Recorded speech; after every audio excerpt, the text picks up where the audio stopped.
Hello, everyone. Good afternoon. Welcome to the 7th meeting of the Communications Security, Reliability, and Interoperability Council 8, which I formally declare to be open. Thank you all for being here today. It's really nice to see people in person at the Commission in our new CMR. Let's get through administrative items first. For those on Teams, I ask that everyone turn off their camera and microphone unless you're speaking.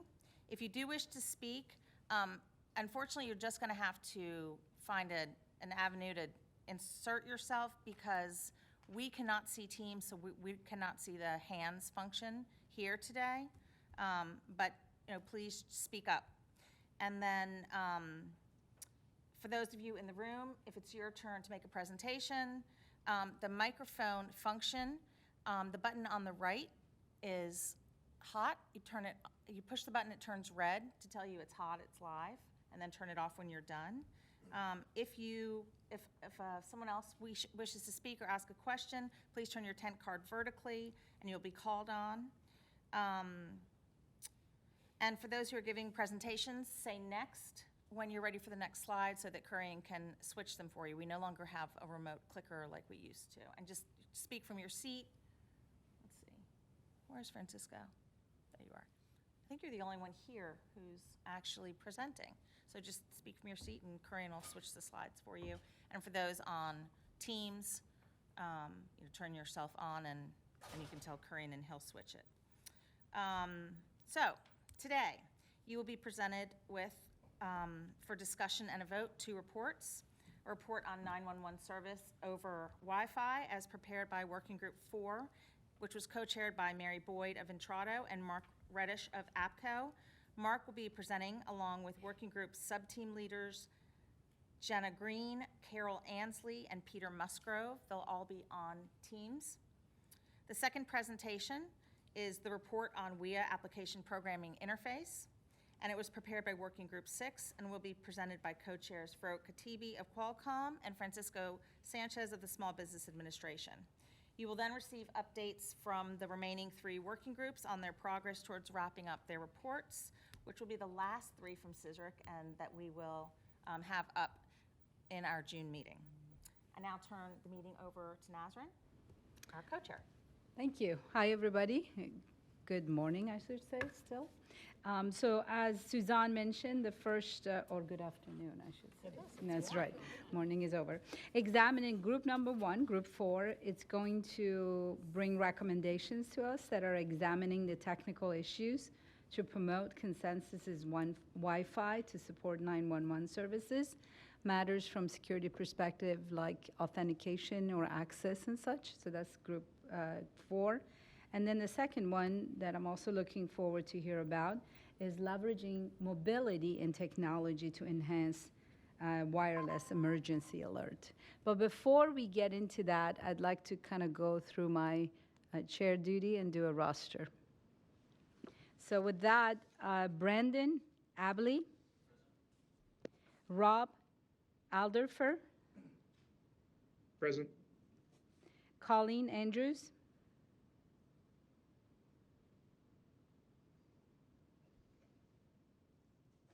Mark Anas,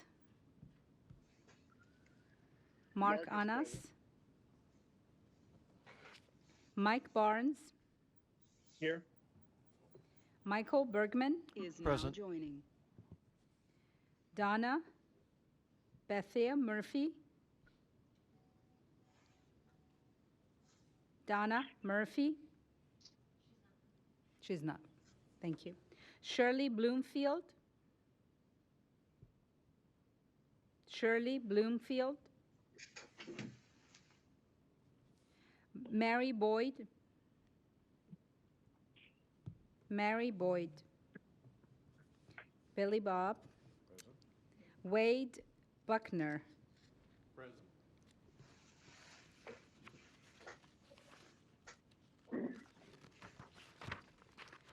Brian Daly. Present. Marla Dowell. Andrew Drodz. Present. Catherine Elkins. Brian Tegmeyer for Catherine Elkins. Harold Feld. Craig Fugat. I'm here. Michaela Johad.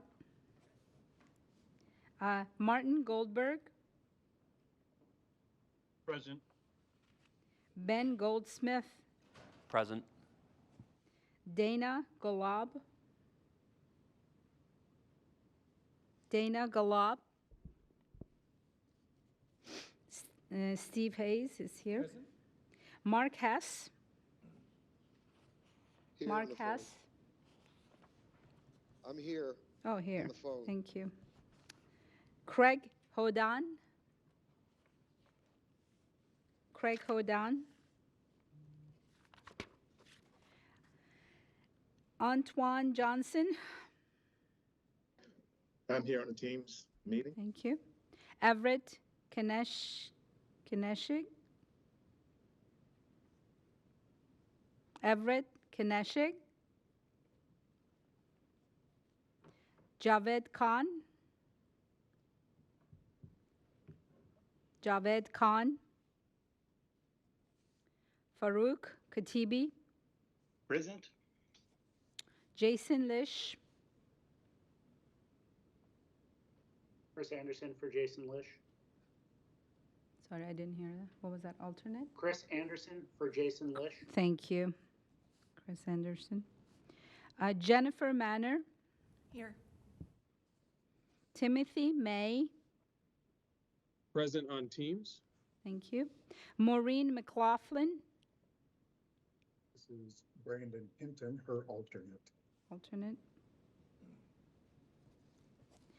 Danny McPherson. Present on Teams as well. William McCookie. Here on Teams. Susan Miller. Present on Teams. Derek Peterson. Derek Peterson. I don't. Nope, one more. Mark Reddish. I'm here on Teams. Travis Reuter. Here on Teams. Travis. I'm here on Teams. Thank you. Nasrin Razai. Santiago Rodriguez. John Reese. Travis Russell. Physically present. Francisco Sanchez, Jr.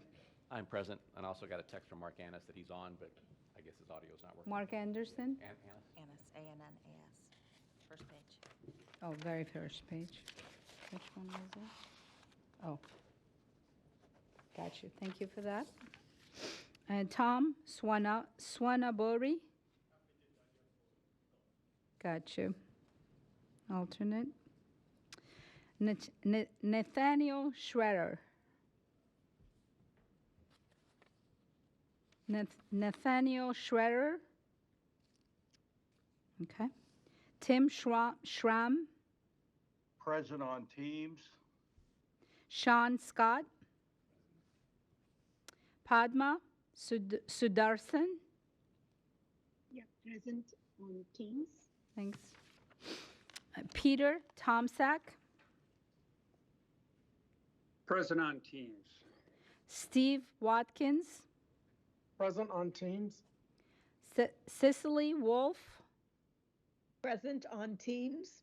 George Woodward. George Woodward, Rural Wireless. Henry Young.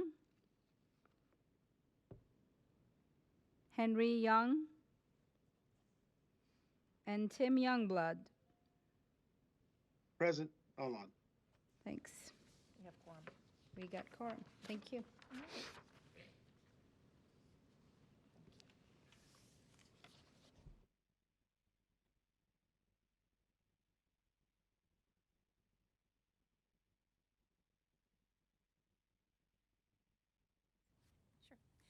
If we could go to the first presentation, please, from Mark. with APCO on the report on 911 service over Wi-Fi.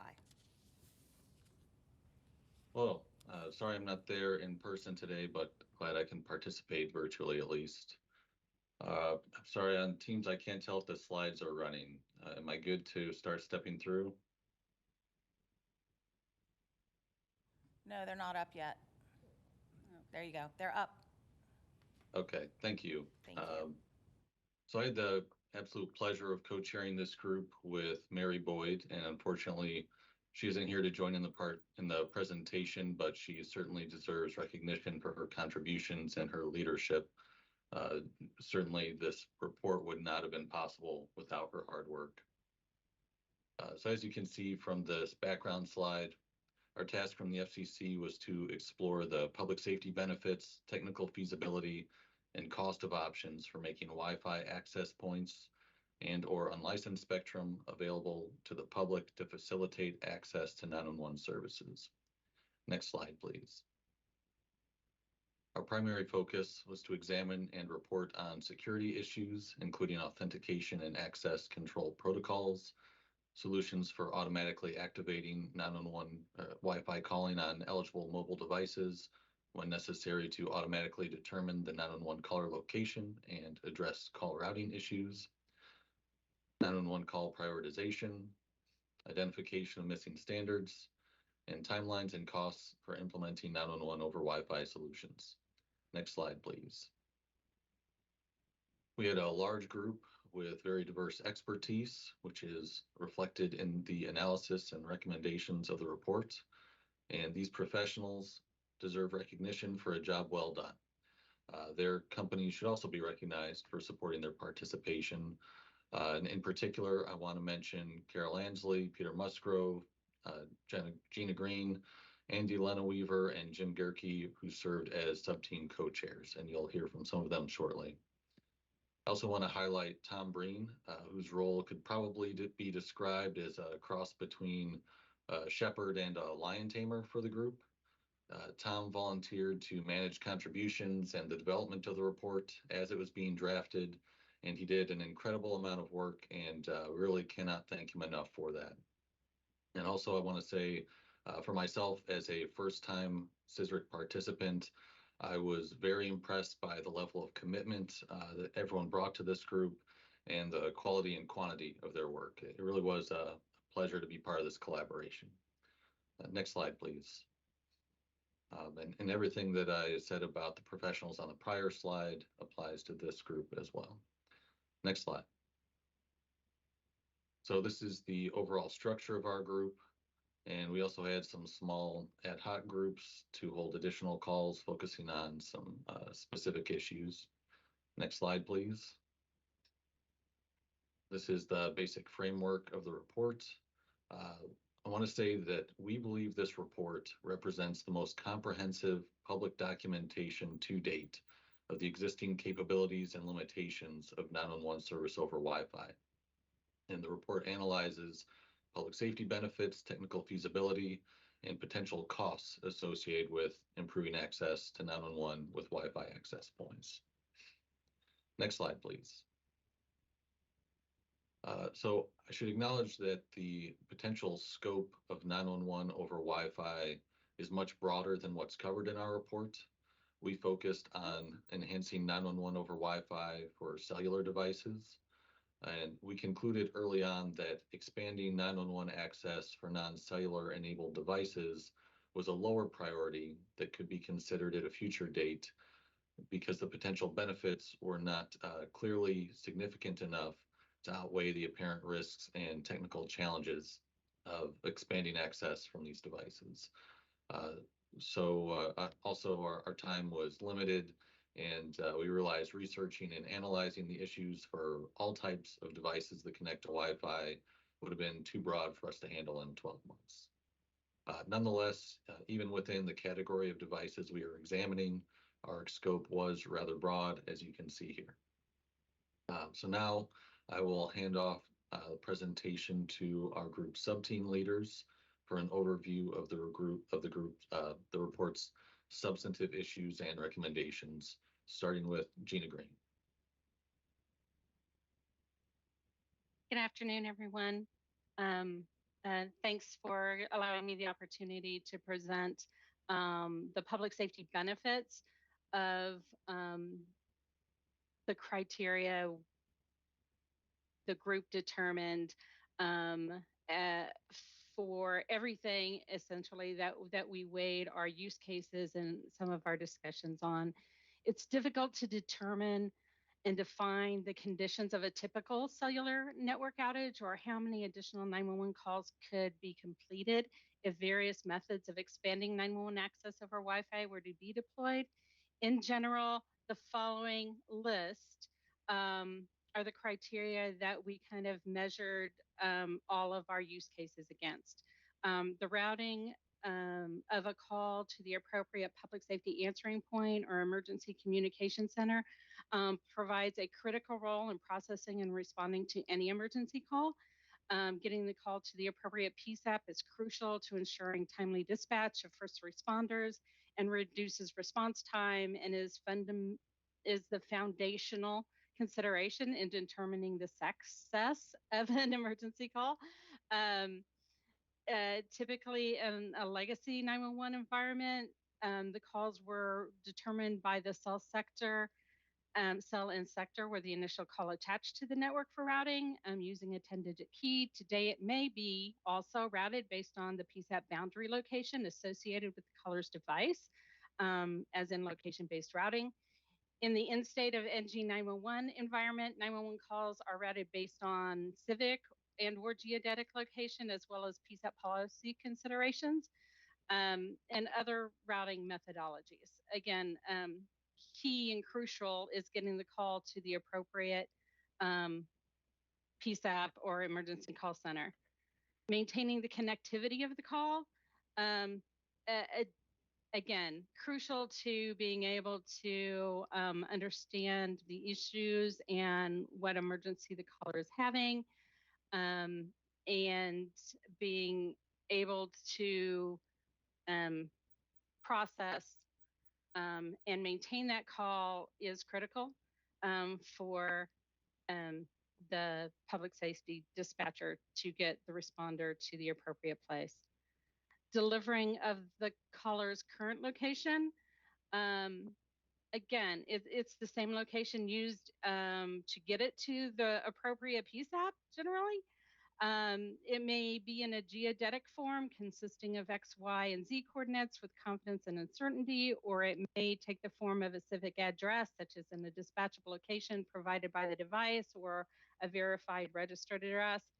The criterion addresses the ability for the PSAP to receive current and accurate caller location with a 911 call and to be able to update caller location when appropriate. Callback capabilities. There may be circumstances where a PSAP call taker needs to call back an emergency caller.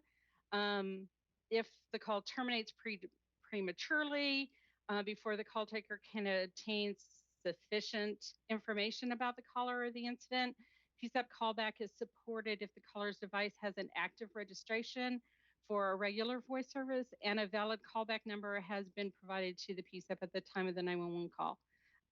There are certain instances where that number, such as an NSI device, may not be provided, but having this information is critical to the success. Exiting. Authentication of a caller. This criteria focuses on the benefits of public safety, being able to assess the legitimacy of the caller identity information delivered with an emergency call. When applied to 911 calls, signature-based handling of asserted information using token or shaken authentication and verification allows attestation levels and verification status information indicating the trustworthiness of the caller identification information associated with the call to be delivered to the PSAP. It allows to cut down and determine, if there's swatting or a DDoS attack or whatever. Identifying that a 911 call, identifying that a 911 call originated over Wi-Fi. This criterion expresses the desire of public safety answering points and emergency communication centers to know that the call originated over Wi-Fi. In today's legacy environments, that there are indicators to the call taker that it's, a wireless phase 1, a wireless phase 2, a dispatchable location. Currently, there is no class of service code that identifies the call as coming from Wi-Fi. And based on those criteria, there's many scenarios in which call attempts, usually through Wi-Fi, will default to existing emergency calls processing by the cellular RAN or core network. If you'll go to the next slide. The criteria that I just went over was used when reviewing all of the use cases that the working group presented and discussed over the last few months.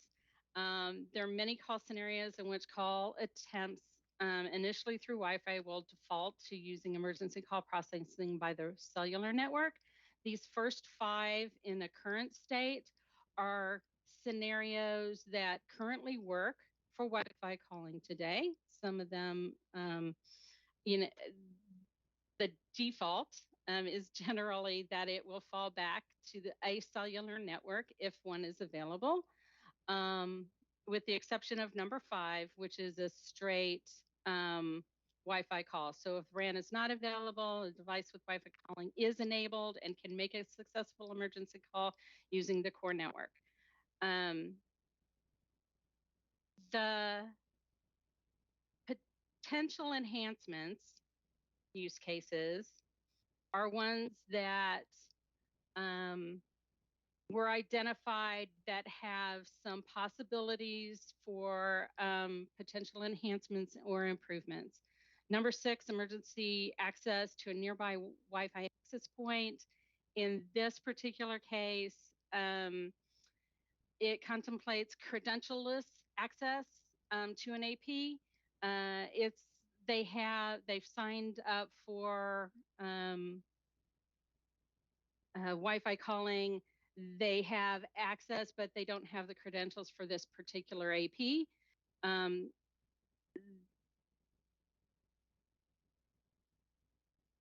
It can be, it should be noted that while the unsecured access would support the intent of making a 911 service call available, in many situations it's possible. The trade-off in this is the impact on security. There's risk for unprotected access to network services that may lead to denial of service attacks or other threats. The risk factors should be evaluated before proceeding with opening Wi-Fi access points up to those that don't already have credentials for it. Automatic activation of Wi-Fi calling.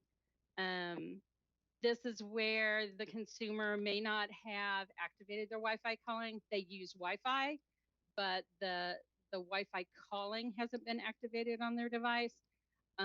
Various scenarios were talked about in maybe defaulting Wi-Fi calling on or having Wi-Fi automatically activated in scenarios where the network might not be available.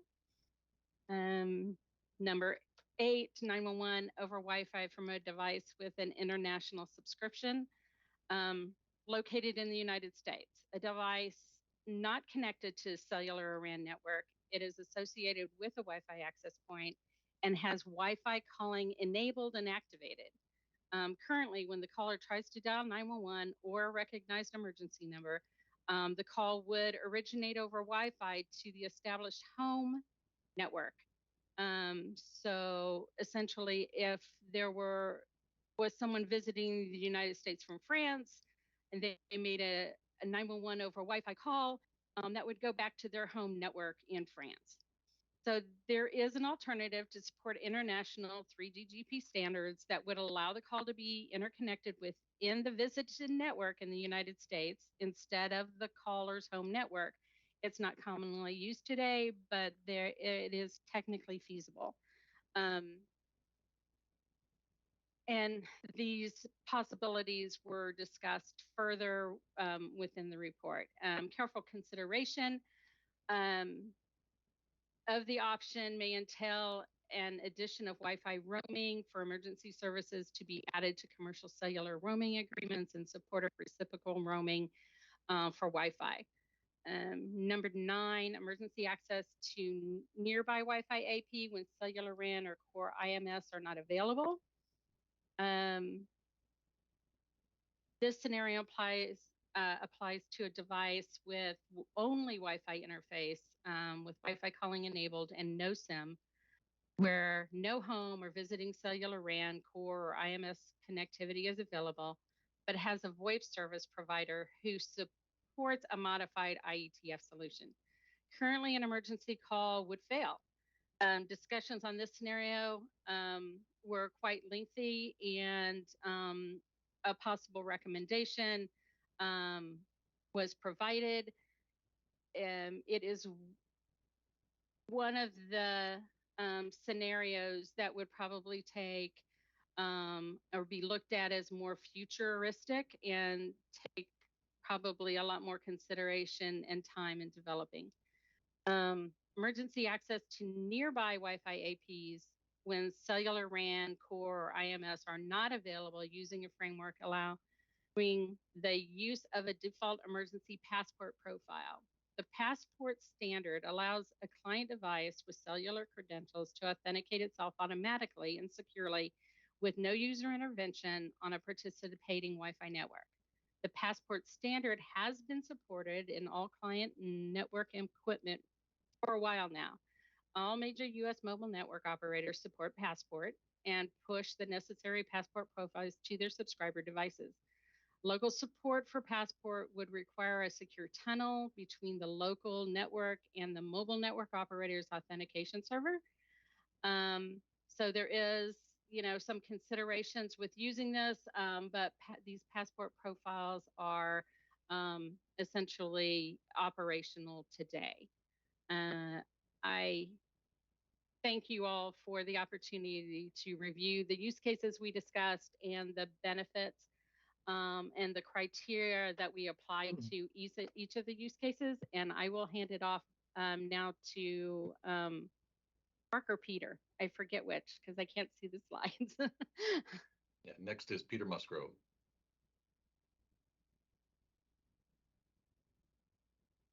Hey, thanks, Gina, for a great run through of the use cases.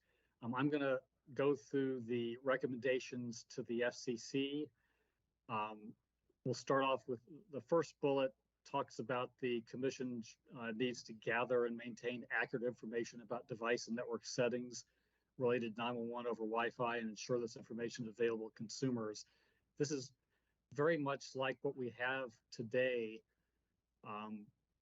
on different wireless operator websites, talking about how certain features work, and in particular, in this case, how Wi-Fi calling works, and how, in particular, how Wi-Fi calls to 911 would work. We think that after the FCC decides which of the new items that we talk about in this report need to be implemented and perhaps do rulemaking on, after that takes place, it would be very useful to have all that information in one place to encourage sort of a uniform standard way of doing this among all the operators, both large and small. The second bullet here is a very difficult policy issue for sure. This is asking the FCC to consult with the FAA, airlines, the wireless operators, the the CMRS providers, or the wireless operators, and other stakeholders to consider the need on rules or standards to govern if and when text to 911 via airplane Wi-Fi should be permitted. Now, this is particularly difficult because of the issues about, how useful is voice or are voice calls or text to 911 from an airplane.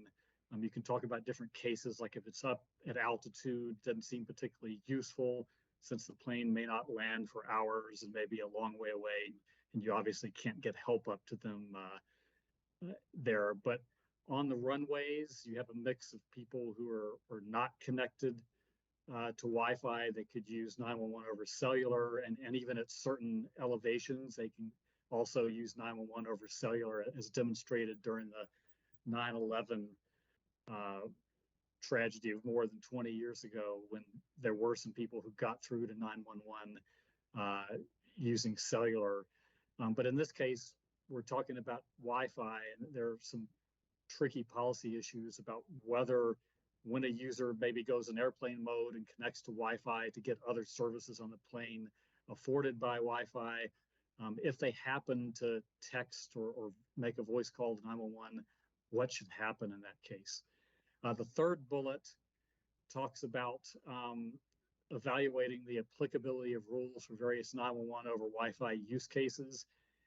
Here we ask that the FCC consider the need to clarify that entities will not incur new obligations, new regulatory obligations, as a function of developing technologies and standards that enable 911 service over Wi-Fi. So this may be access point providers or WLAN providers that may not be used to having regulations in certain areas. We think that we should rely on voluntary goodwill items to the extent that we can, to support things like Gina was talking about, that emergency pass point profile moving forward.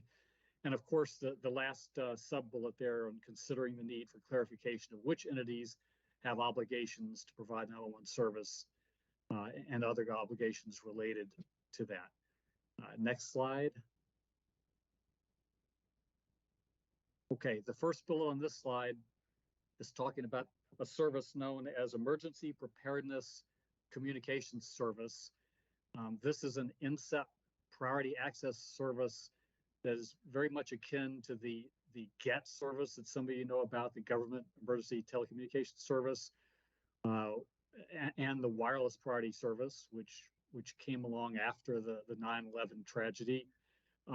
This is specifically a service that is geared towards looking at Wi-Fi, and the issue here is that we think a new CSRIC working group in the future should look at this, as this EPCS is a fairly new concept. Work has been started in IEEE 802.11be in 2022 in this area, and we think that just like with wireless priority service, there had to be a sort of a decision making go on about, you want members of the public to be able to dial 911 with limited radio resources, but yet at the same time you want first responders and others that have these government priority services to be able to share that same spectrum. Well, similarly with Wi-Fi, there are limited resources, and when the EPCS is eventually implemented and used, you want to make sure you have the policy,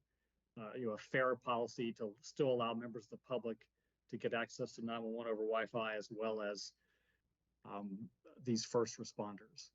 The second bullet talks about asking the FCC to consider opening a proceeding on automatic phone device support for Wi-Fi calling for emergency calls when it has not already been enabled on the device and cellular service is not available. So this is a case where they can't just use the normal cellular 911 that they may be used to using, yet there may be Wi-Fi in the area that they can connect to. Why not automatically enable Wi-Fi calling at this point? It seems a logical extension and something that could help out people, especially in times of emergency, when the last thing someone wants to worry about when they're in a panicky type situation is, what's been enabled on their phone or not. It'd be nice if this could be automatic to help people who, have an urgent need to dial 911. Now, when you do things like this on the phone, if you activate Wi-Fi calling, you'll have to decide how long of a time should that be activated, because we support both voice calls and SMS and MMS text 911 and RTT. So considering all those things, do you allow it for just a certain amount of time, maybe an hour or so? These are policy questions that will have to be answered and also worked into the technical standards that we encourage to be done in this area. The third bullet is the sort of the disaster case that Gina mentioned with use case number 10 in the previous discussion.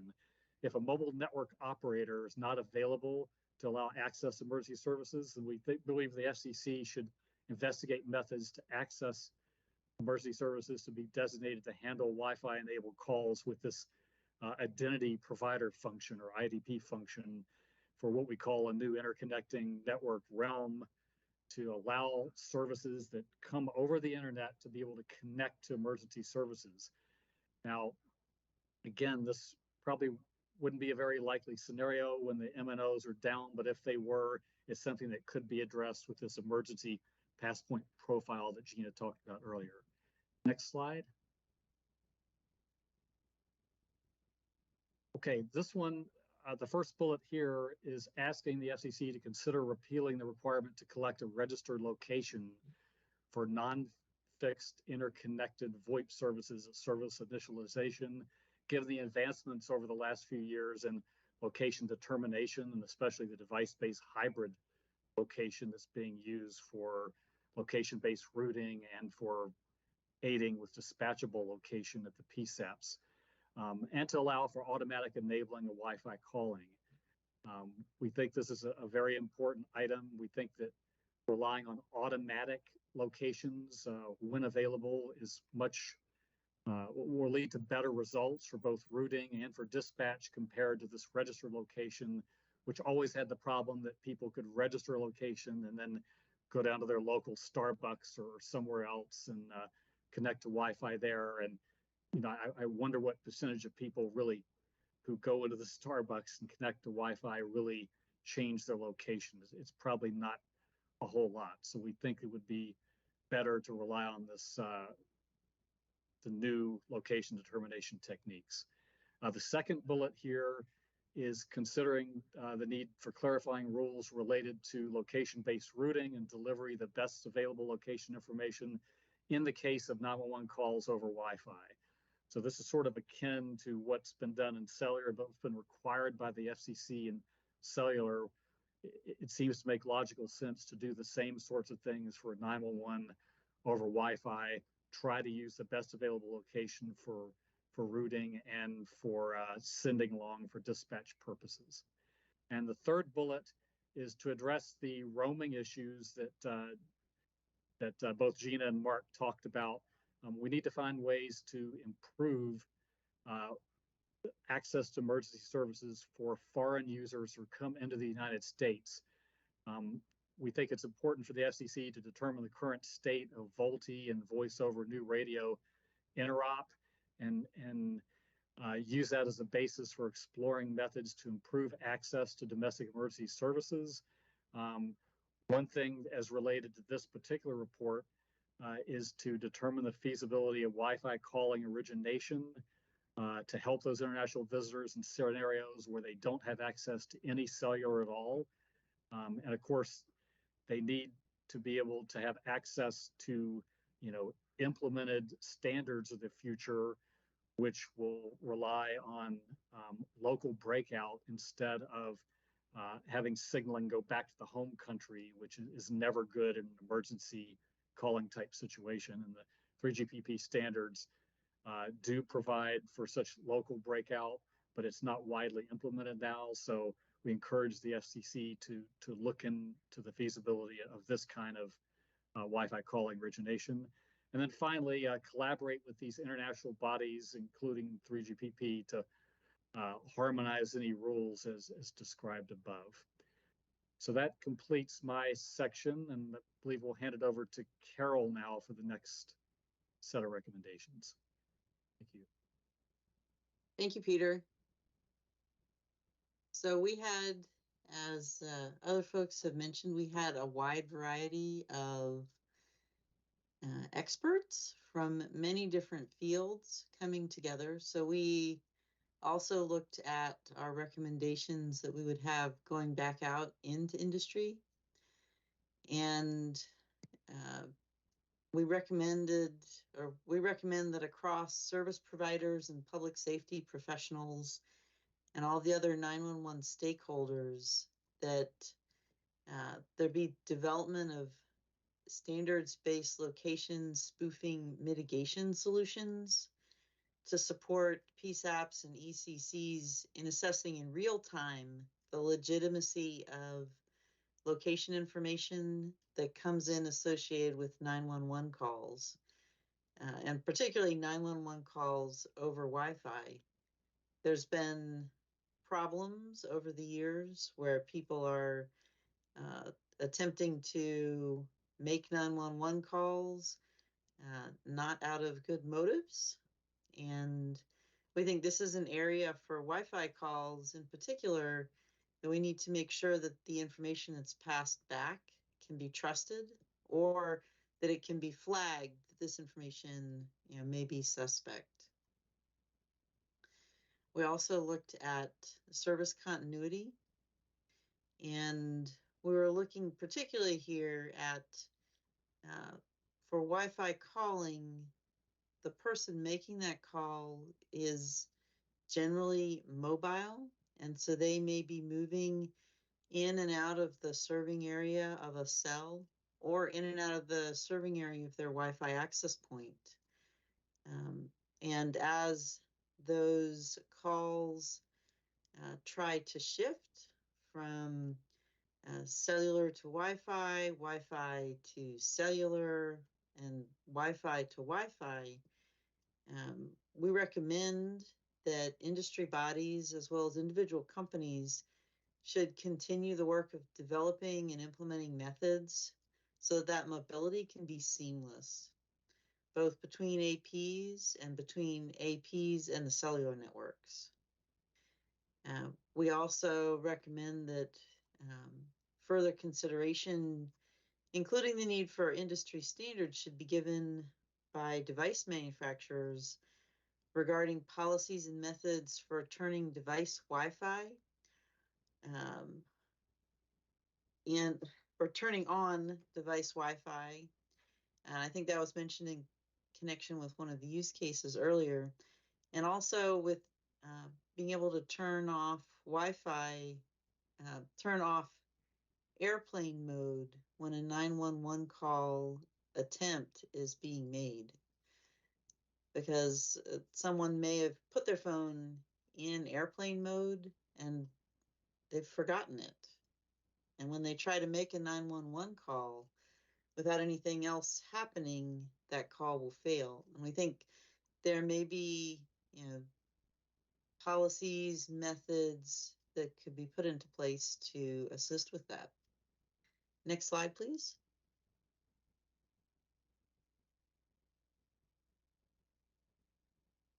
Okay, so we also recommended that, and this was mentioned earlier by Gina, we recommended that service providers, public safety professionals, and other 911 stakeholders participate in the development of standards-based solutions that will convey on 911 calls that those calls have originated over Wi-Fi, so that the people at the PSAPs and ECCs can have that information and use it to make intelligent decisions. We also encouraged any standards bodies who are looking at the EPCS NSCP priority access that was mentioned earlier. The standards bodies continue to conduct performance modeling and studies to ensure that any further 911 service identification over Wi-Fi and the EPCS which is also over Wi-Fi, can coexist with minimal effect on either service, because there can be very good reasons for them both to be there, both making 911 calls as well as making sure that emergency personnel can communicate. We also wanted to recommend that industry bodies should establish standards and best practices for location-based routing as it's spread across the industry, and for the provision of location information that can complement the current regulatory framework, including those for non-fixed VoIP services. And some of this is also this is the industry side of what Peter had discussed previously on our recommendations into the FCC. And finally, we wanted to recommend that if emergency pass point profile access is granted to access points, then access point vendors should support an opt-in capability for that emergency access, provided that appropriate assurances can be available so that any access that's made to an access point for emergency calling is limited to emergency calling, so this doesn't become a question of unauthorized access for other purposes. And that's the end of our recommendations. Thank you very much. This was a very interesting experience. Back to you, Mark. Thank you. Just briefly to conclude, on behalf of group's co-chair, Mary Boyd, I want to say thank you to everybody who contributed to this report, and thank you as well to our FCC liaison, Rasul Safavian, who was incredibly dedicated and brought an enthusiasm to the topic that really had a positive impact on the final product. So that concludes Working Group 4 presentation. Suzanne? Thank you all. I would just like to add thanks specifically to Mary. Mary Boyd of Entrado has retired. She has been a long-term member of CSRIC for as long as I've been helping out with CSRIC at the commission, and her contributions have been limitless. She's really been a phenomenal member of the main council, as well as now been the chair of a couple working groups, and she always gives us a great product, and she'll be sorely missed, and I just wanted to thank her profusely. If there's any discussion or questions on the report, now would be the time for folks to raise their hands or ask their questions.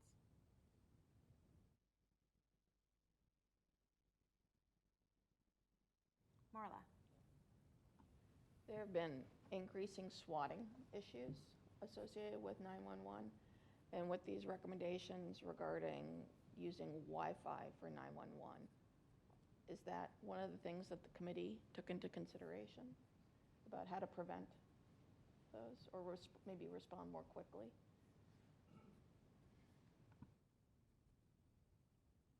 I could answer that very briefly by just saying yes.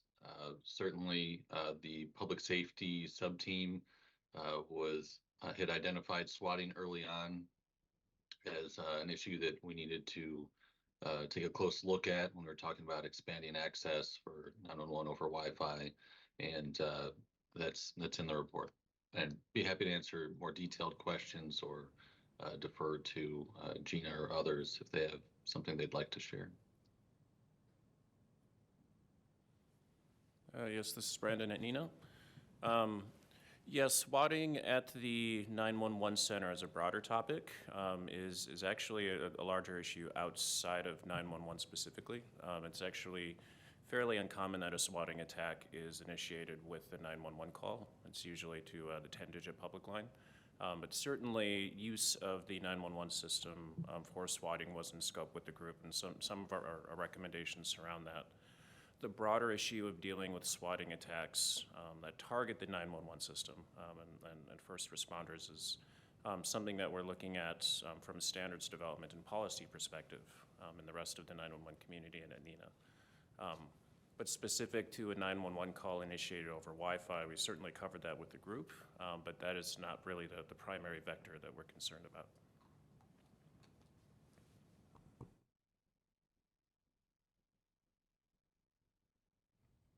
Would anyone else like to speak, have a question, an issue for discussion? Okay, Nazrin, do you want to call for a vote then, please? Yes. Yes, hot. Yay, please say yay. Yay. Yay. Yay. Anyone Nay. nay? All right.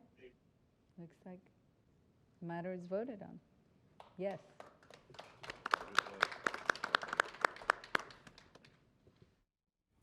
Thank you all. The next report we will hear on the WIA application programming interface from Farouk and Francisco. Hi, everyone. This is Farouk. My apologies for not being there in person. I will present the report that we have, and then I will ask Francisco to please add at the end. I'm going to wait for the presentation to show. Right now, I don't see the presentation. All right. Thank you very much. Next slide, please. Working Group 6 had two deliverables. The first one was we have already done it last year, and this one is on application programming interface. Next slide, please.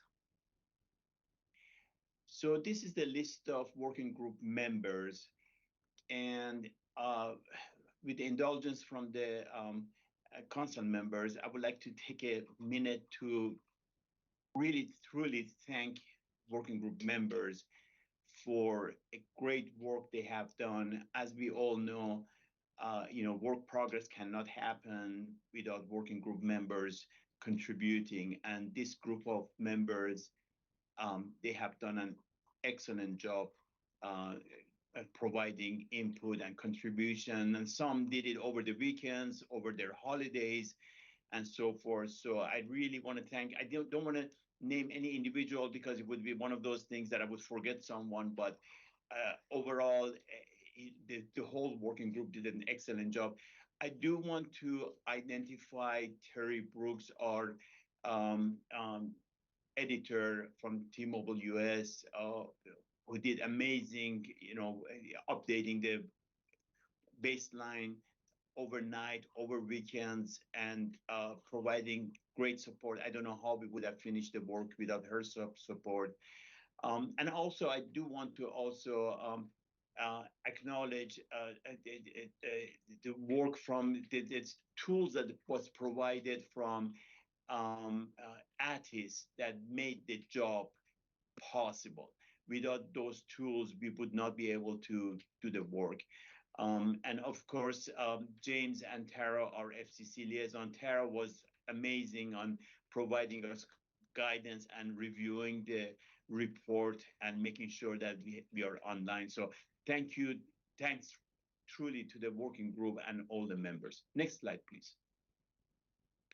Also, we had a number of alternatives, and often, when we say alternative, people feel like, okay, so maybe some of these alternatives, they have done actually more work than the folks that they are alternating. So I would like to also acknowledge the alternates and thank them for their contribution. Next slide, please.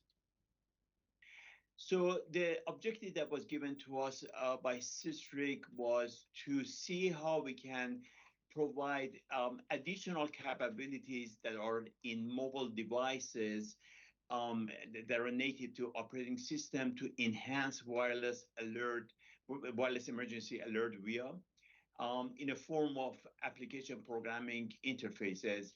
And as you will see, the working group went beyond that. They actually, in addition to analyzing the APIs, they also provided some potential enhancement that we can do to VIA to make it better for the consumer. And we will just go through those as we go through this report. Next slide, please. So in a way of executive summary, as I mentioned, the working group went through some potential enhancement to VIA that you can see the 5 bullets: alert, adding alert area graphics, dedicated audio attention signal, event-based notification, expanded language, and VIA handling of threat in motion. And I will go through these a little bit more detail, as well as the analysis on the API to how to leverage the APIs to enhance VIA. But as you will see, next slide, please. And let's just go through some definitions so that we can have a good perspective on the work. So from the basics, the wireless emergency alert system, we have end-to-end alerts start from alert originators, and then it goes to iPause open. There is an alert aggregator, and there's an alert gateway. And then through C interface, it goes through the commercial mobile service provider gateway. And also we have a PBS Warren Act, Warren system that through C1 interface, CMSP gateway can get the information for redundancy. Then through D interface goes through CMSP infrastructure and eventually goes to the mobile device through E interface. So this is the end-to-end view of the wireless emergency alert system. Next slide, please. Another one part that we thought would be helpful to define is different types of applications on mobile devices. And this is something that maybe is not familiar with everyone, but there are 4 different types of applications, and they are categorized based on their trusted to the device. So the first one is system apps. These are apps that are part of the operating system, and they are most trusted, and they have a signature associated with it. So they are very secure and trusted apps in the mobile. Then the next level is first-party apps, and these are apps that are developed by the operating system provider, Google and Apple, and they have a very good trust aspect as well. The next level of trust is privileged apps, and these are developed by third-party developers, but they are pre-installed on the device, and they are not as secure, as privileged as first-party app or system apps, but they are somewhat secure than the fourth category, which is third-party apps. And these are the apps you buy from App Store, Google Play Store and Apple App Store. They have some level of security, but they are certainly not as secure as the previous 3 categories of privileged app, first-party app, or system app. Next slide, please. Let's now look at next slide. Yeah, next, let's look at what APIs are. And this picture I thought would be very useful to describe it. And you can see from this picture, APIs or application programming interfaces there are interfaces between application and the program. So it allows information to be exchanged between any program or web accesses and the application on the device. With respect to VIA, potentially the APIs can do things like access real-time emergency alert information, whether it's the message content or device location and so forth, time. And also it can provide additional capability based on the received information, such as translation, real-time translation. And this is something that we will see as one of the potential enhancement. Before we go to the next slide, you notice that the arrows between application and programming, the API arrows are bidirectional, and that is on purpose. If we go to the next slide, please. So there are some applications that are, so as I said, APIs are bidirectional, and there are ways that you can have government agency feed real-time comprehensive disaster information like hurricane and so forth through internet to the device. So this was not necessary in the scope of our work, but we wanted to point out that there is an aspect of API that you can potentially have information from agencies go to the device and be presented by the mobile OSS advanced emergency handling programs. Next slide, please. So there are currently no APIs for VIA, and Apple iOS and Google Android, they are very worried about the security aspects of the emergency handling, and they want to make sure that all the aspects of the APIs of the VIA are well integrated into mobile apps. As a matter of fact, right now, the VIA app is well integrated in mobile OS. And overall, due to the nature of emergency alert, any new APIs, especially VIA API, must be very secure, and it's right now is implemented in device implementation using system apps or first-party apps, if you remember those four categories. So due to the security aspects, system apps and first-party apps are the ones that have access to VIA APIs. In general, APIs would not be needed if we implement enhancements part of web OS. So if the carrier, the OS device, mobile device OS creators, they want to do any enhancement, then there's no need to have these APIs. But going forward, as we discussed, system apps and first-party apps are the ones that have access to the information. But the development of new APIs may be enhanced by addressing security, privacy, and operational aspects of these APIs, such that potentially third-party apps can access these VIA parameters. And this is something that is, as I said, it requires further discussion because this operational security and privacy are very critical, specifically with respect to VIA APIs that require high level of security. Next slide, please. Now, we go through a number of potential proposals for VIA enhancement, and the working group categorized them in three different ways.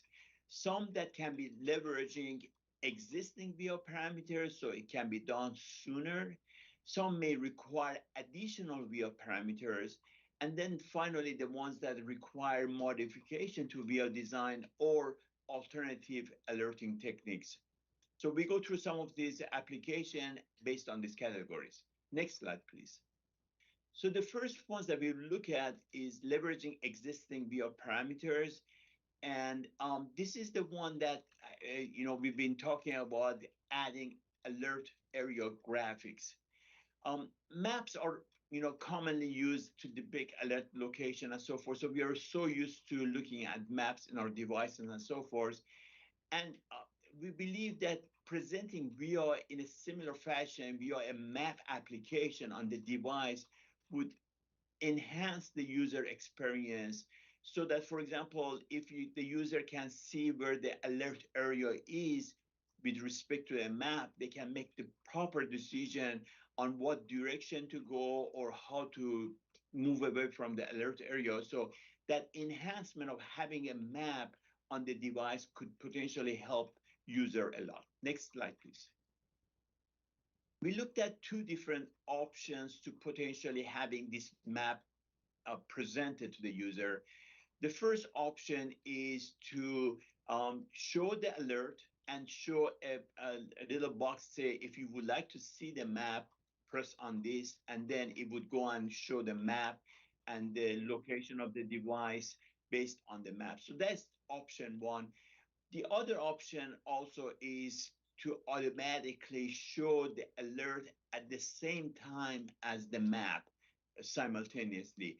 And after a lot of discussions, and one thing that really persuaded us on that we thought option one makes more sense, mostly because if in the option two, you have the map shown always at the same time with the alert, there is a synchronicity that all the users will access the map and access resources on the network at the same time to get the map. And that adds additional load to the network.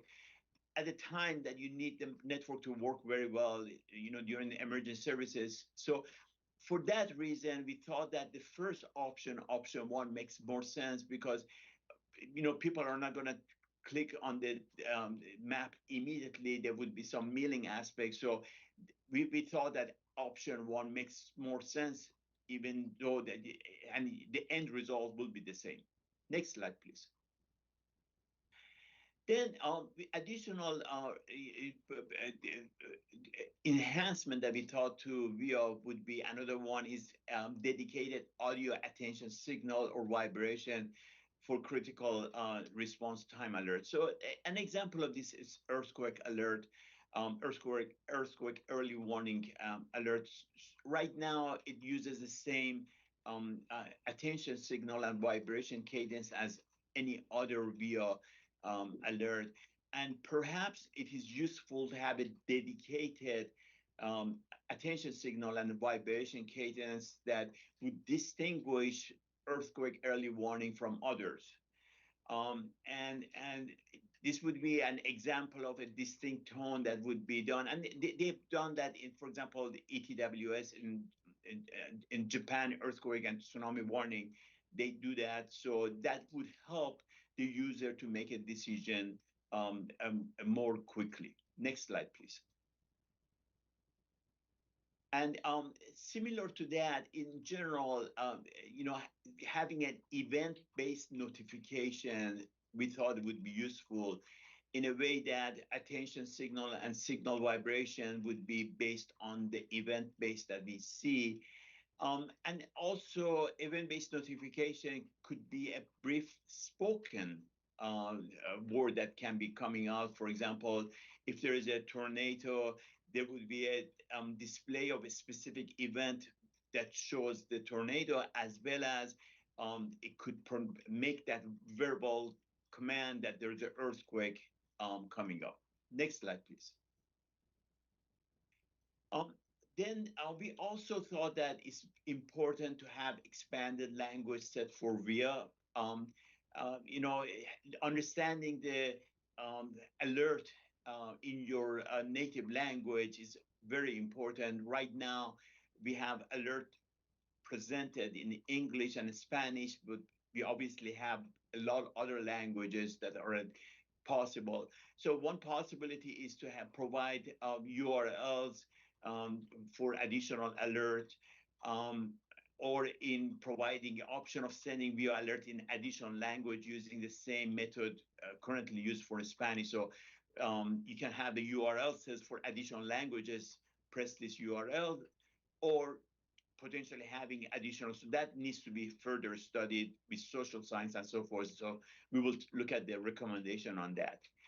And also, when we were talking about spoken language, there's an opportunity to provide via in user-preferred language, via language translators. So this is if you, for example, so we talked about how the alert originators would send the alert in different languages, or you would have a URL.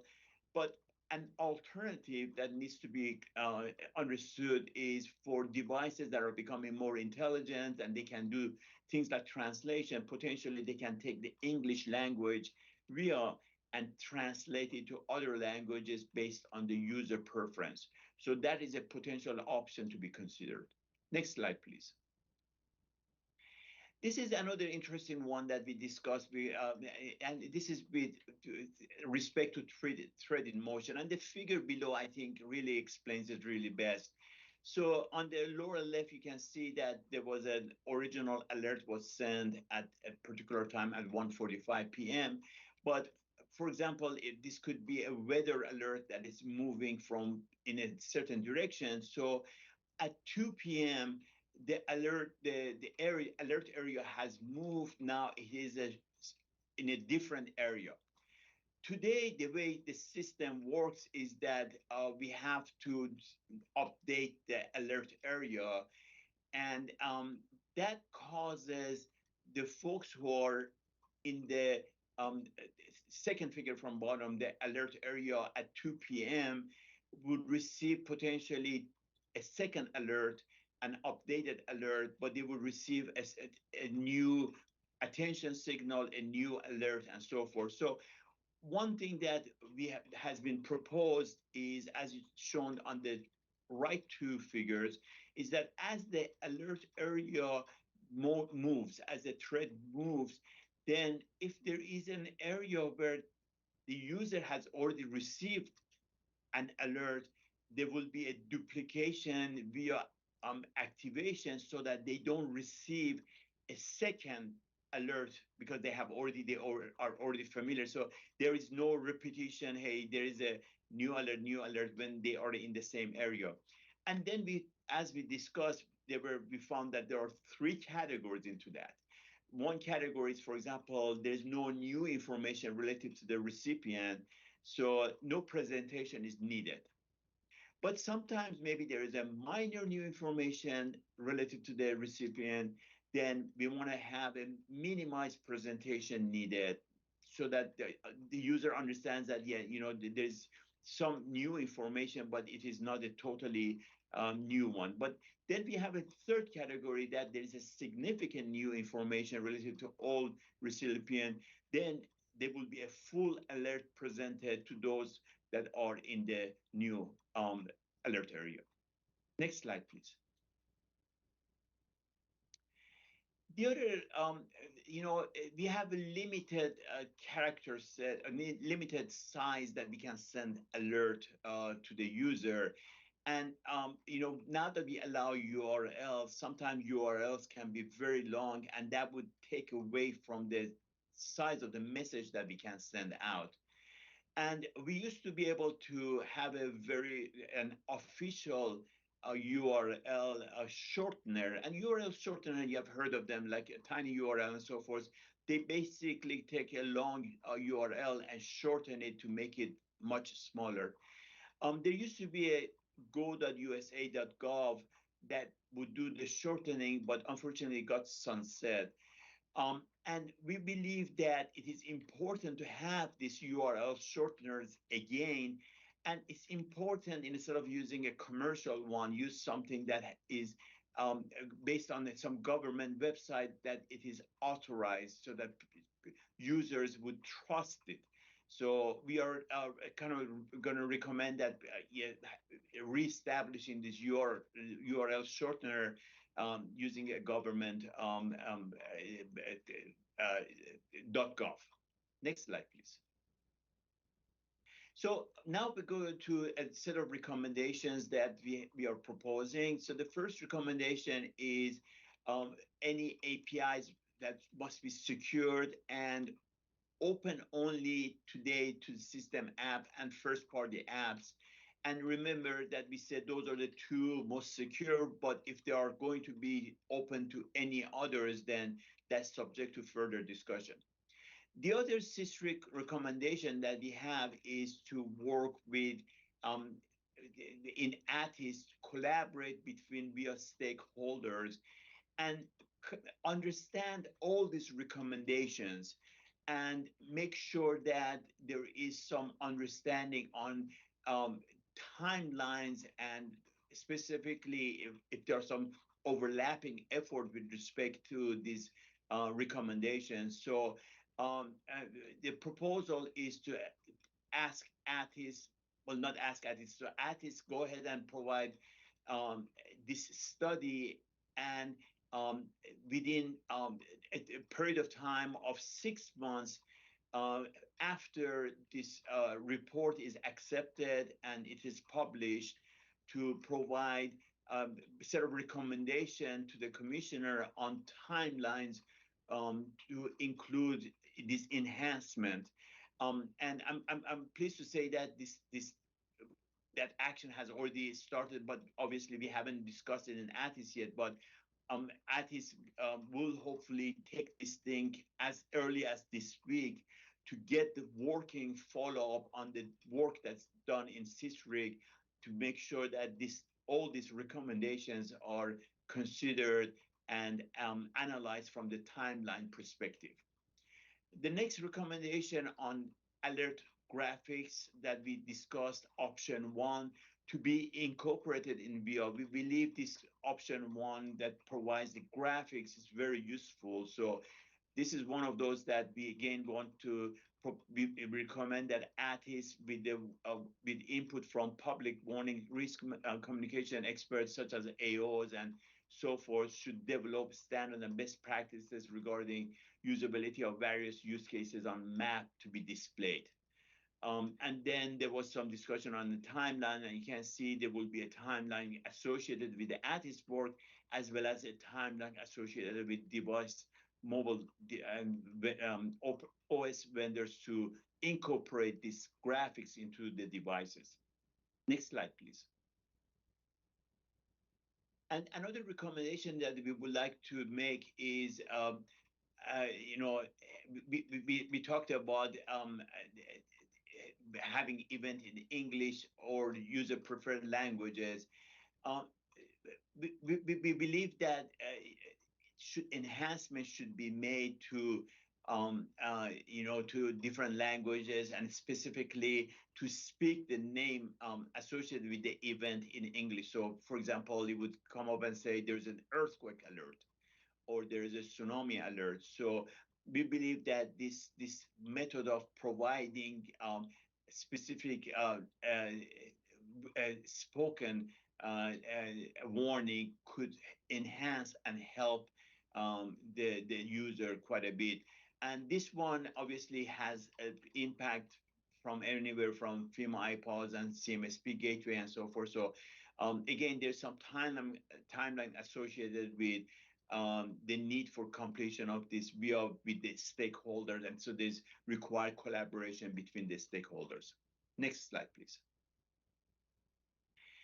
The next recommendation is with respect to presentation, including standardized symbols. So sometimes, you know, instead of reading a large text that there's a tornado coming, a symbol of tornado may be a lot easier to understand it.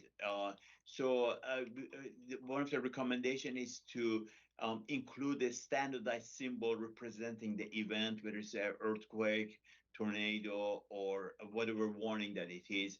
And again, there's some discussion here on how long it potentially could take an artist to do that. And we are again recommending this work to be done with collaboration between all the VIII stakeholders. And you will see it again and again, I'm going to say it, but this is collaboration that needs to be done among all the stakeholders, including alert originators, including you know, the public safety folks and so forth, that make sure that it's well studied, well understood, and what is the impact of it on the user. The next recommendation is support of languages other than English and Spanish. So obviously English and Spanish is they are available now, but we believe that other languages should be considered. There should be a study on the desired set of language. What are the set of languages that we should support, and also what method to be done and so forth. So this is something that, as we discussed, we believe that there's some aspect of it that's important with different languages, and how you can even, you know, do we have room to have all the different languages? So there are a lot of questions that come up when we have that discussion. So, but adding support of additional languages, one of the recommendations that CSRIC 8 is making. Next slide, please. And another recommendation is with respect to thread in motion that we discuss as the thread moves, how to handle that. And this is another one that we believe artists, AOs, and other stakeholders you know, should consider this thing, look into it, and understand the result of this study, that and provide some feedback to the commission with recommendation on how to further standardize standard development and implementation of this feature. Again, we provided some potential timelines, around 12 to 18 months timelines, to just do that collaboration and do some standard and best practices development. And that's followed obviously by another 18 to 24 months for the making sure that mobile devices have that feature and is deployed. The next recommendation is with respect to all this work that we are talking about via standardization and collaboration. FCC should determine if the proposal changes are acceptable or additional regulatory are needed. So, some of these, when we talk about mapping, the original regulatory may not have had that consideration of mapping. So the language might have been more towards text. So if you're adding things like spoken language or additional vibration cadences or maps, we need to look into the existing regulatory aspects and see if they need to be modified. Next slide, please. And of course, with any changes, carriers want to make sure that the Warrant Act liability protection offered by CMSPs are considered. So a liability protection to cover the proposal in this report should be extended as additional features are added. And the next recommendation is the shortening of URL. We think that this is an important one.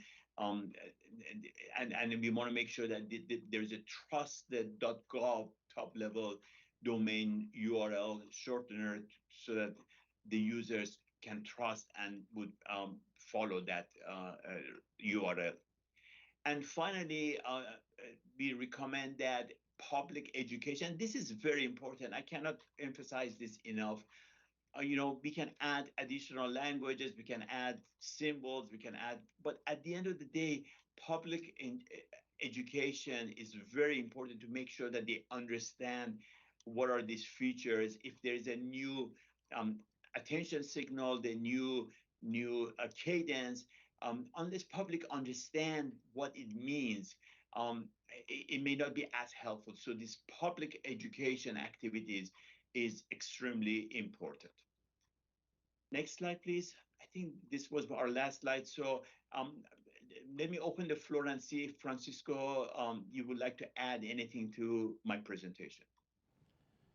No, just like Farouk, I want to thank everybody that was part of the group in doing this, many of who have been working together on various versions of CSRIC, and so I think it was a good starting point to come together to tackle a lot of those topics, from the graphics to the audio to the language, the symbology, the threats in motion, and all those things we've seen play into WE as it has evolved. So, and especially as you're moving into this additional space. TAC addresses the issue of recommendations for liability protections as moving ahead. I will say it's kind of interesting in this discussion. One, obviously, the trust on the technology piece for all those elements to work together, but I think the direction it's going also addresses the issue of trust in terms of the recipient, in terms of that being a technology that is up to date. And so that was an interesting parallel discussion as we move forward. So other than that, just appreciate the group's work on that. Thank you. Suzanne, back to you. Or does anyone else have commentary, questions? Yes, Suzanne, this is Susan Miller from Addis. Can you hear me? Yes, we can hear you. Thank you. Good, thank you. If I could just make a comment. Certainly Addis supports the final report of the CSRIC 8 Working Group 6. We note that the report includes a number of recommended work items for Addis to complete in an expedited timeframe. We want the Commission to know, we want CSRIC to know that we're committed to working with the stakeholders identified in this report to address the Working Group 6 recommendations in a timely fashion. So thank you. Susan, thank you. We appreciate that, and I will definitely make a note of that. Thank Anyone you. else? Nasrin, do you want to call for a vote? All right, call for a vote. All members with yay vote. Let me hear you. Yay. Yay. Yay. Members with no vote. All right, this is ratified. Thank you. thank you.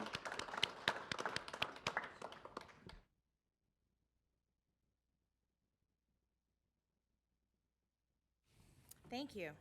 Next, we will be hearing from Brian Daly and Travis Russell on the progress of Working Group 1 towards the 5G Signaling Protocol Security Report. So Brian, go ahead and kick it off. Yeah, thanks, Travis. So yes, thank you very much. I'd like to give a brief report on Working Group 1. Just lost the slides. There we go. So the background of Working Group 1 is we've been directed to examine and address security vulnerabilities associated with the newly adopted 5G signaling protocol, HTTP2.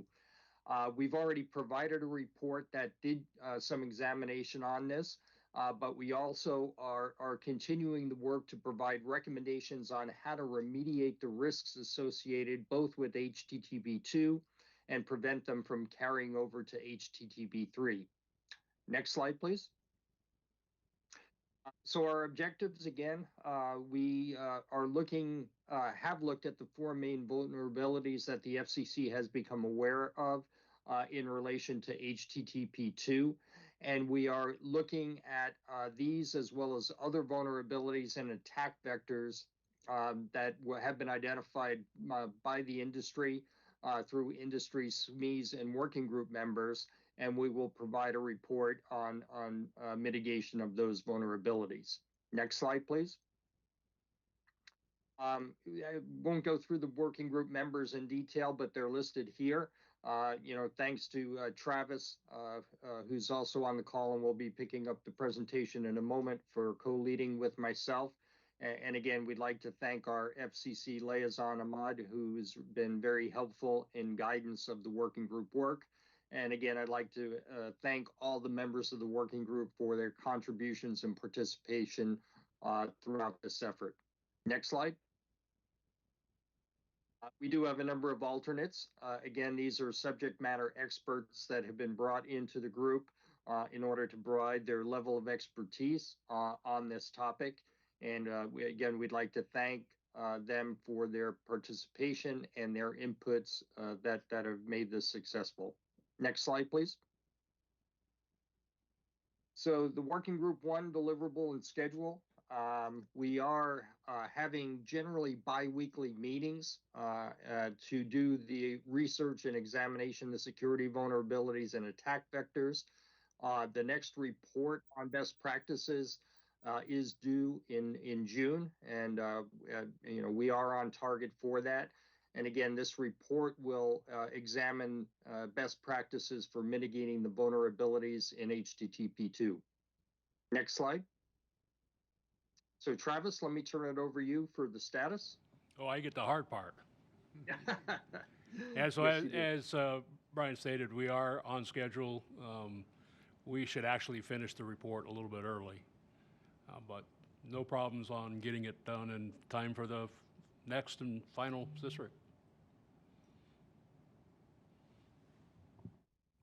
Thank you both. Next, we will hear from Michaela and John with Working Group 3, Leveraging Virtualization Technology to Promote Secure, Reliable 5G Networks.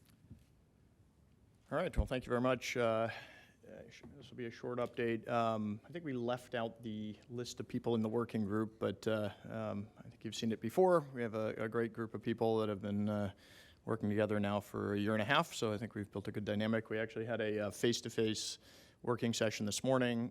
Just one learning in this overall process is we did find tremendous value in having some face-to-face checkpoints. The productivity is significant, and it definitely de-risked the plan.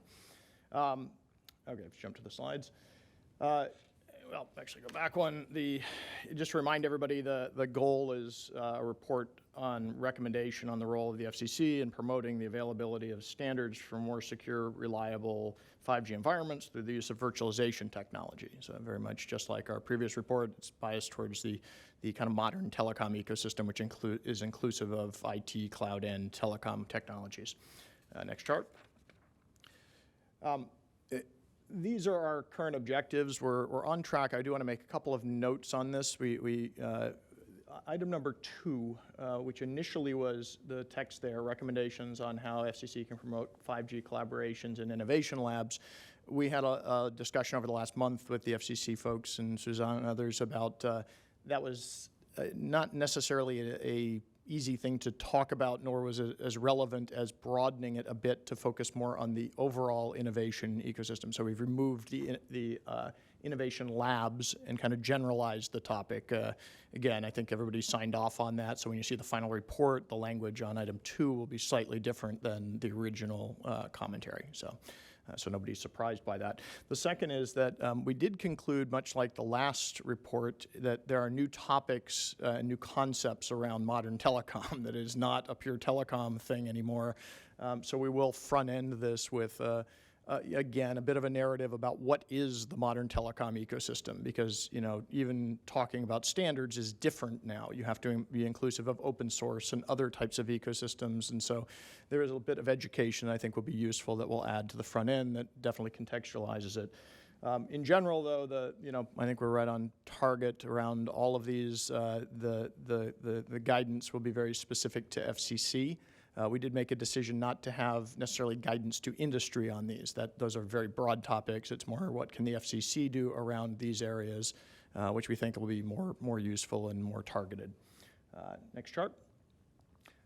In terms of timeline, we're on track. We had a very productive session this morning. We feel like we have most of the kind of core content and themes nailed down.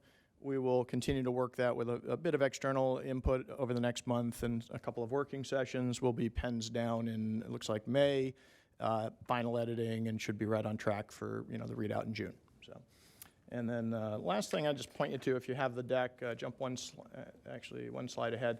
We had a fascinating presentation from Mike Gallagher from Verizon about how these systems work, how a modern telecom stack actually goes through its journey of the life in a VM and other things, which we did find very informative, and I think it's a kind of a core concept that's new to a lot of people in this space, but is in fact how the telecom ecosystem is evolving. And so we want to thank Mike for providing that, but it also is a narrative that I think is useful for a broader audience if we could find a way to use it. So with that, I think we're all good.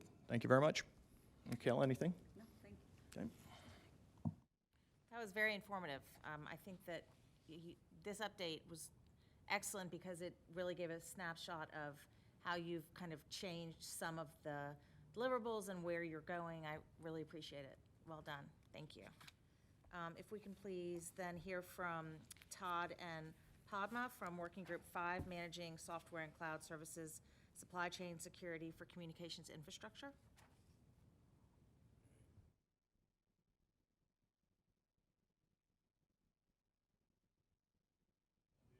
Todd, we can't hear you. I think you're on mute. Nope, you got me. I was double muted. We all do it. Thank you. No, hello, I'm Todd Gibson with T-Mobile. We've also got Padma Siddharthan also from VMware. She's also on this bridge today. And so I cannot see the slides. There we go. So if we could move forward to the next slide. Well, actually never mind. Just I'll do it in a second. So I do want to give an update on the background for Work Group 5. So Work Group 5 was chartered to look at supply chain security. And in September, we did publish one report, and we're working on our second report today. But the real ask, I think, from the FCC is really to generate or recommend best practices to mitigate the identified vulnerabilities. And so that's currently what we're working on. So if we move forward next. And so for here. I do want to give thanks to Saswat Misra, who was our liaison for quite a bit of time. Saswat has moved on, and we've got Zenji Nakasawa now for our FCC liaison, and we really appreciate Zenji's quick jumping in and providing support for the work group, so that we did go through that transition back in February. And so, yeah, we do have a good mix of operators and equipment manufacturers and industry groups or associations from our primary members list. And so if we can move forward. And likewise, we've got a really strong, deep bench for our alternates. And again, some of these alternates, like others have said, have been contributing significantly into the group, which is, again, very much appreciated collectively. And so if we can move forward one more. So as mentioned, we did publish a report to the council in September, which was best practices to improve communication supply chain security, which is primarily it was a software focused supply chain security report. Our next milestone, next report is due in May and to be published in June, and it's going to be focused on improving the supply chain security of infrastructure and network management systems, which again, this will be focused more on the hardware side of it, as well as some of the network management systems and the implicit trust associated with it. We're currently meeting once a week until the report's been is finished up. And so if we can move next. To date, we've had a number of great external and some internal SME presentations from the industry that has helped shape some of our definitions that we've got defined for infrastructure and network management systems. We've definitely worked very vigorously as a working group to make sure that we understood what those definitions were. And of course, these SME presentations coming in were very instrumental to help us see different perspectives from different industries, whether it be from an operator, an SDO, or from equipment manufacturers, or even the government perspective with CISA. So next. And so currently where we are, we've identified some recent relevant cyber events that we've are including in the report. One of them has to do with the popular IoT software development kits that left some critical infrastructure wide open, which we get into some details on. We're also looking at the, related to the Ukrainian Russian invasion. There was an attack on the satellite CPE infrastructure that disrupted the internet services, data networks for those in the Ukrainian as well as some neighboring EU countries. We're also going to look at prevalent or emerging threat vectors relating to memory unsafe languages, again, those that can be used in any of the infrastructure and or network management platforms. Another one that has been brought up is continued operations of equipment beyond its end of life. And then also the use or prevalence of use, so it's not that highly prevalent, but it's there, of even some consumer grade infrastructure. And so we're continuing to work through and identify and evaluate other threat vectors. One that's also been brought up from an infrastructure supply chain perspective that didn't make it into this slide deck has to do with the gray market. So we're going to definitely talk about the gray market as well in this report. The small provider aspects and inputs have been completed and inserted into the report. And again, a big thanks to Tamber Ray and Shirley Bloomfield with the Rural Broadband Association, as well as Josh Check with the S&T Telephone Cooperative Association. So next on that. And then we're going to continue to host our weekly meetings. Padma and myself are going to continue to host those. And then we'll continue to, again, making progress on the report and tracking planning on tracking the completion by mid-May. Padma, is there anything you want to add? No, that was perfect. Thank you. Okay, thanks, Padma. Okay, that is it for us. Thanks, Todd. I have to say, Sure. I noted that on one of your slides, you talked about the fact that you work to align your definitions with the chairwoman's office. I think that's fantastic. That's something that I don't know that everyone thinks about, not I or others in the past. So I definitely noted that, and I think that's fantastic. Thank you very much. Well, I think the opportunity was when we asked people within the work group, because all of us come from different perspectives in the industry, what does infrastructure mean to you? What does network management systems mean to you? We immediately saw a differing degree of definitions depending upon who we were asking. So again, we collectively put those thoughts together and worked with SASWAT. SASWAT was really great to get back and clarify some of those within the inner circle within the FCC offices to help give us a thumbs up on the definitions we've kind of gelled to. So yep, thank you. Nice effort. I appreciate it. Sure. Billy Bob, would you like to give remarks to start? Oh, I'm sorry. I'm sorry. Is it too late to ask a question? No, it is absolutely not too late. Todd, if you're still, if you haven't left to go get coffee or anything. No, I'm here. This is Mike Bergman from the Consumer Technology Association. I noticed that you had Chris Otway of the IT Supply Chain Risk Management Task Force out of the IT Sector Coordinating Council come in and give a talk on the activities in the Supply Chain Risk Management Task Force. One of the activities that is being wrapped up is a hardware bill of materials document that'll include a taxonomy to make, the goal is to make bills of material a little bit more portable within the supply chain. Is this on the radar in what you're looking at? Is that sort of thing relevant in terms of trying to get a little bit more communication up and down the supply chain about where the parts come from? It definitely is, and we will have to work that in there. I know Chris was a little limited on what he could share with the work group because some of that report had not been yet published. And so we did get a general consent or update from Chris in relation to that. And of course, a number of us have also discussed this topic at length. We also have some participants from TIA as well as ADIS, who also, both of them have their own supply chain security specifications that have been published, and they're also adding to that context as well. And we thought that, Chris being engaged with the Scrim Task Force was very important to get us some updates. And so I definitely appreciate Kathy Dwyer from Verizon for getting Chris in front of the work group and giving us a brief update. So, yep. Thank you. And then the second thing that caught my eye was the focus on IoT devices.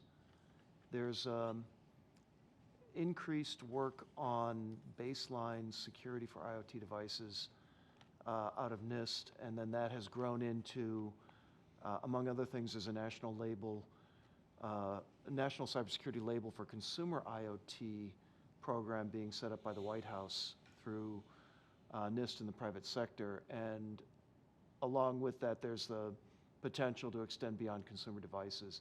Is that on the radar? I would say that probably we definitely talked about the NIST IoT, but not necessarily the White House administration's actions in this space. So we'll definitely take note of that and follow up. Both Padma and myself can follow up at the work group and explore that a little bit more deeply than what we have. Yeah, I can provide context on either one of those if you're interested in people to talk to. Sure, that would be great. Much appreciated.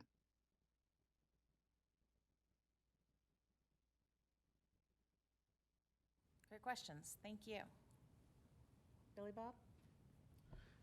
Sure. Just on behalf of all my colleagues here, I would like to say thank you to the FCC for assembling this distinguished group of public sector, private sector, and nonprofit sector to work on this important effort, and for everyone that's participating in the working groups and here in the CSRIC. Thank you for your continued efforts, and look forward to the next gathering.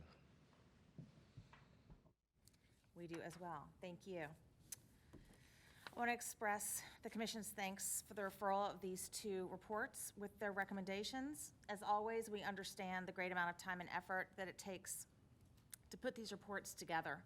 WIA and 911 are key components in maintaining the safety and security of our country and its citizenry.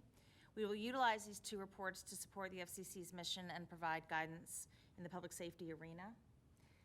The next meeting is scheduled for Monday, June 26th, and it will be our 8th and final meeting.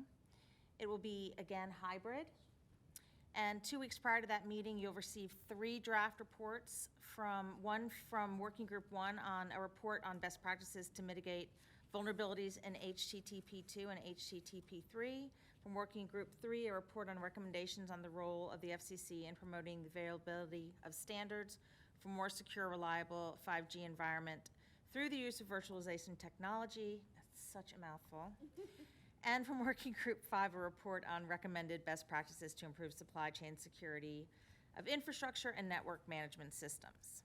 If you have any questions or concerns once you receive the drafts, You will receive instructions to contact the working group co-chairs to discuss. And with that, I announce that the 7th meeting is officially closed. I hope everyone has a safe trip back to wherever they're from, whether it's far away or close. Thank you all.